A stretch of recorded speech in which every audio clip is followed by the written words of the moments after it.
ఎన్నికల్లో గెలుపోటములనేవి చాలా సహజం.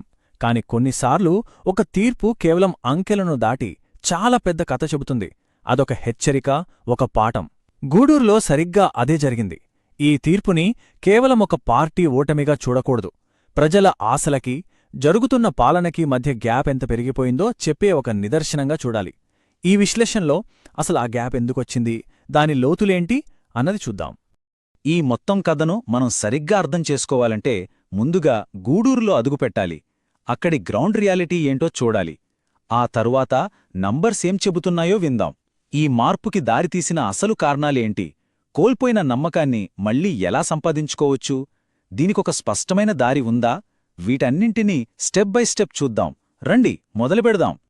సరే, మన ప్రయాణంలో మొదటి అడుగు గూడూరు నియోజకవర్గ వాస్తవ పరిస్థితుల్ని అర్థం చేసుకోవడం. ఎందుకంటే ఏ రాజకీయ విశ్లేషణకైనా పునాది ఆ ప్రాంతం, అక్కడి ప్రజల జీవితాలే కదా. ఆంధ్రప్రదేశ్ మ్యాప్లో తిరుపతి జిల్లాలో ఉన్న గూడూరు నియోజకవర్గానికి ఓ ప్రత్యేకత ఉంది. ఇది కేవలం ఒక లొకేషన్ కాదు, రాష్ట్ర రాజకీయాల్లో గాలి ఎటు వీస్తుందో చెప్పే ఒక ఇండికేటర్ లాంటిది. అందుకే ఇక్కడి ప్రజలిచ్చిన తీర్పును మనం చాలా లోతుగా చూడాలి. గూడూరు కథ అంటే సుమారుగా 2,36,000 మంది ఓటర్ల కథ. ఇది ఒక ఎస్సీ రిజర్వ్డ్ నియోజకవర్గం. ఇక్కడ మెజారిటీ ప్రజల జీవితం వ్యవసాయం చుట్టూనే తిరుగుతుంది. మిరప, వరి ఇవే వాళ్ల బతుకుకి ఆధారం. కాని ఆ బతుకు పోరాటంలో నీటి కొరత, యువతకు సరైన ఉద్యోగాలు లేకపోవడం, ఏళ్ల తరబడి ముందుకు కదలని ప్రాజెక్టులు ఇవన్నీ వాళ్లని బాగా ఇబ్బంది పెడుతున్నాయి. ఈ సమస్యలే వాళ్ల ఓటుని ప్రభావితం చేశాయి.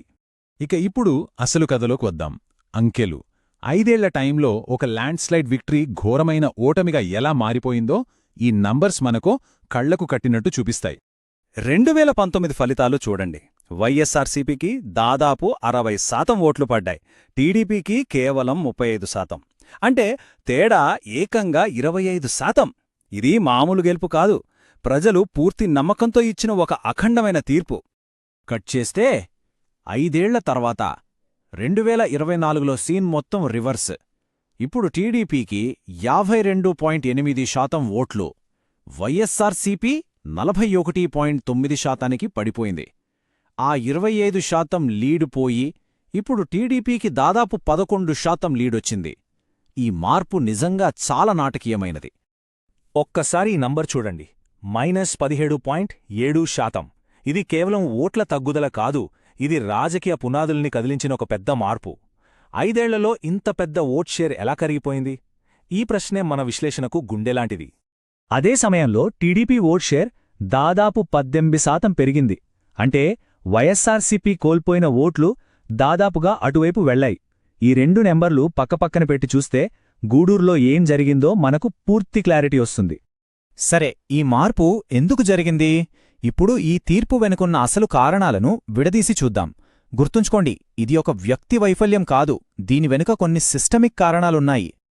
ఈ భారీ మార్పు వెనక ప్రధానంగా 3 కారణాలు కనిపిస్తున్నాయి. మొదటిది ప్రభుత్వ వ్యతిరేకత. ఉద్యోగాలు, అభివృద్ధి లాంటి హామీలు నెరవేరకపోవడంతో జనంలో నిరాశ పెరిగింది. రెండోవది కూటమి ఎఫెక్ట్.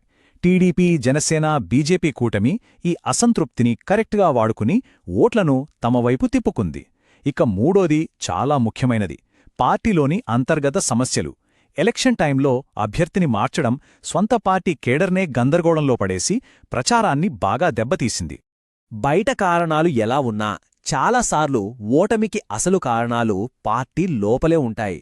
ఆ నమ్మకం అనే పునాది ఎక్కడ దెబ్బతింది, పార్టీ బలాలు, బలహీనతలుగా ఎలా మారాయో ఇప్పుడు కొంచెం లోతుగా చూద్దాం. ఇక్కడ ఒక ఆసక్తికరమైన విషయం ఉంది. ఒకవైపు వైఎస్ఆర్సీపీకి నవరత్నాల లాంటి సంక్షేమ పథకాలతో బలమైన బ్రాండ్ ఉంది, మహిళా సంఘాలతో మంచి నెట్వర్క్ ఉంది. వీటన్నిటితో దాదాపు 40% కోర్ ఓటు బ్యాంకుని నిలబెట్టుకోగలిగారు. కాని అదే సమయంలో కేడర్లో అసంతృప్తి, అభివృద్ధి హామీలు నెరవేర్చలేదన్న కోపం ఇవి పార్టీ పునాదులను బలహీనపరిచాయి. అంటే బలమున్నా బలహీనతలు దాన్ని డామినేట్ చేశాయన్నమాట. ఇది చాలా చాలా కీలకమైన పాయింట్. ఈ వాక్యం సమస్య ఎంత లోతుగా ఉందో చెబుతోంది. వైఎస్ఆర్సీపీకి మూల స్తంభాలైన ఎస్సీ, ఎస్టీ, బీసీ వర్గాల్లో కూడా మార్పు కనిపించింది. అంటే ఏ పార్టీకైనా అత్యంత నమ్మకమైన ఓటు బ్యాంక్ ఉంటుంది కదా, ఆ ఓటు బ్యాంక్ కూడా ఆలోచనలో పడింది. ఇదే అసలైన ప్రమాదఘంటిక. సరే, ఇప్పటిదాకా సమస్యల్ని విశ్లేషించాం. ఇప్పుడు పరిష్కారం వైపు వెళ్దాం. కోల్పోయిన నమ్మకాన్ని పాలన ద్వారా తిరిగి ఎలా గెలుచుకోవాలి? దానికొక పక్కా ప్లాన్, ఒక బ్లూ ప్రింట్ ఇది.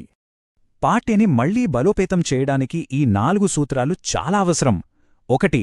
సయోజ్య. పార్టీలో గ్రూపుల్ని పక్కనపెట్టి అందరం ఒకటేనన్న సందేశం ఇవ్వాలి. 2. బలోపేతం. బూత్ లెవెల్ కార్యకర్తలకు మళ్లీ ట్రైనింగ్ ఇచ్చి కిందనుంచి ఫీడ్బ్యాక్ తీసుకునే సిస్టమ్ను పటిష్టం చేయాలి. 3. ప్రదర్శన. చేసిన పనులను ప్రజల దగ్గరికే తీసుకెళ్లి చూపించాలి. 4. స్పందన. ప్రజల సమస్యలపై వెంటనే రియాక్ట్ అయి పరిష్కారాలు చూపాలి. పార్టీని సరిచేసుకోవడం ఒకెత్తు అయితే, ప్రజలకు ప్రత్యక్షంగా మేలు చేసే పనులు చేయడం మరో ఎత్తు. ఇప్పుడు గూడూరు ప్రజలు ఎక్కువగా ఎదురుచూస్తున్న 3 పనులేంటో చూద్దాం. ఇవి చేస్తేనే మళ్లీ కనెక్షన్ ఏర్పడుతుంది. ఇవి హామీలు కాదు, ఇవి ప్రజల జీవితాలను మార్చే పనులు. మొదటిది నీటి భద్రత. చిల్లకూరు, వాకాళ్లో పెండింగ్లో ఉన్న నీటిపారుదల పనుల్ని పూర్తి చెయ్యాలి, మంచినీటి పైప్లైన్లు వెయ్యాలి. రెండవది రోడ్లు.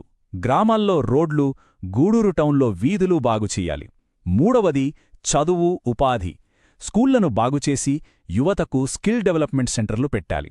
ఈ పనులు మొదలైనప్పుడే, మాటల నుంచి చేతల్లోకి వెళ్ళినప్పుడే నమ్మకం మళ్లీ మొదలవుతుంది. చూడండి, గూడూరు తీర్పు అనేది ఒక ఫైనల్ జడ్జ్మెంట్ కాదు, అదొక క్లియర్ మెసేజ్. ఇక్కడ ఏ నాయకుడికైనా ఉన్న ఒకే ఒక ప్రశ్న: ప్రజల గొంతు మీకు వినిపిస్తోందా? ఎందుకంటే ఆ గొంతును విని దానికి స్పందించే పాలనే నిజమైన ప్రజాస్వామ్యం.